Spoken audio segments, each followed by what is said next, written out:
दोस्तों नमस्कार। इस वीडियो में हम एमटार टेक्नोलॉजीज लिमिटेड कंपनी के रिगार्डिंग जो लेटेस्ट मीडिया नोटिफिकेशन निकल के आई है उसको स्टडी करते हैं, साथ ही साथ कंपनी के fundamentals and technical chart pattern की तरफ एक नज़र। This is the latest disclosure regarding the company and disclosure की डेट है 6 दिसंबर 2025। इस लिस्टिंग के थ्रू एक्सचेंजेस में इन्फॉर्म किया गया है that MTAR technologies limited company को Megha engineering and infrastructures limited company की तरफ से एक वर्क ऑर्डर रिसीव हुआ है in the division of civil nuclear power sector. Company को ऑर्डर के अंतर्गत सप्लाई करने होंगे and fittings and associated components and total work order की वैल्यू निकल के आती है 194 करोड़ रुपीस। काफी सिग्निफिकेंट वैल्यू का वर्क ऑर्डर कंपनी को रिसीव होता हुआ नजर आता है। Once again I will reiterate that MTAR technologies limited company को सिविल न्यूक्लियर पावर सेक्टर में 194 करोड़ रुपीस का मेजर वर्क ऑर्डर रिसीव हुआ है।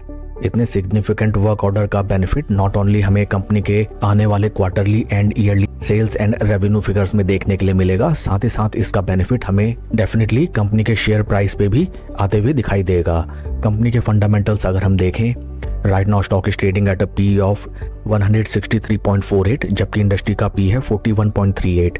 इंडस्ट्री पी से अगर हम कंपेयर करें, एमटार टेक्नोलॉजीज लिमिटेड कंपनी का स्टॉक बेहद ज्यादा वैल्यूएशंस पे राइट नाउ ट्रेड करता हुआ नजर आता है। इस बात को आपको ऑलवेज अपने ध्यान में रखना चाहिए at the time of making any investment decision.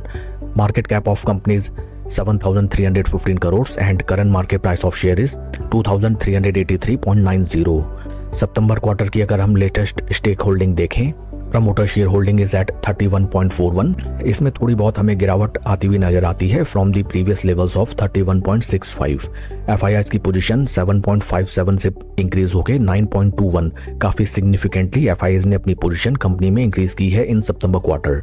DIIs की पोजीशन भी इंक्रीज होके 23.52 से 24.20 में बढ़ती हुई नजर आती है। Number of retail share holders 2,98,000 से कम होके 2,76,000। It represents that retail share holders धीरे धीरे इस स्टॉक में से हमें निकलते हुए नजर आते हैं एंड जिसको पूरा का पूरा ग्रैब करता हुआ एफआईआई एंड डीआई पोर्शन नजर आता है। आइए अब हम चलते हैं स्टॉक के टेक्निकल चार्ट पैटर्न की तरफ। This is weekly time frame जहाँ पे हमें नजर आता है ऊपरी लेवल्स में इंपॉर्टेंट स्टॉक के रेजिस्टेंस पॉइंट्स। स्टॉक ने एटलीस्ट 2 टाइम्स आके इन प्राइस लेवल्स पे ट्रेड करने का अटेम्प्ट किया, बट ऊपरी लेवल से स्टॉक में हमें अच्छी खासी गिरावट आती हुई नजर आई। Technically speaking right now stock अपने सभी इंपॉर्टेंट वीकली मूविंग एवरेजेस जो कि हैं 50, 20 एंड 200 वीक मूविंग एवरेजेस, तीनों के काफी दूर स्टॉक हमें ट्रेड करता हुआ नजर आता है।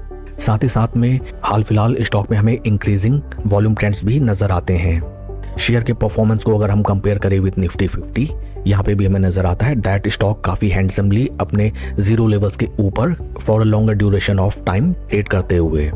इन केस अगर आप इस स्टॉक में अपनी नई पोजीशन बनाना चाहते हैं then you have to wait for any kind of retracement and in case stock आपको अपने near by 20 week moving averages मिले at that point of time, इस स्टॉक पे हम स्लो एंड स्टडी अपनी पोजीशन बनाने का डिसाइड कर सकते हैं। ऊपरी लेवल्स में स्टॉक अगर अपने इन रेजिस्टेंस पॉइंट को ब्रीच आउट करके ऊपर चलने लगे then these will be the life time high price levels for the stock and stock will start to trade in uncharted territory. काफी सिग्निफिकेंट वैल्यू का वर्क ऑर्डर कंपनी को receive होता हुआ हमें नजर आता है एंड काफी इंटरेस्टिंग हो जाता है देखना दैट मंडे ट्रेडिंग सेशन में स्टॉक कैसे रिएक्ट करता है to this good news. That's all for the video friends, please like and subscribe my channel. Thank you.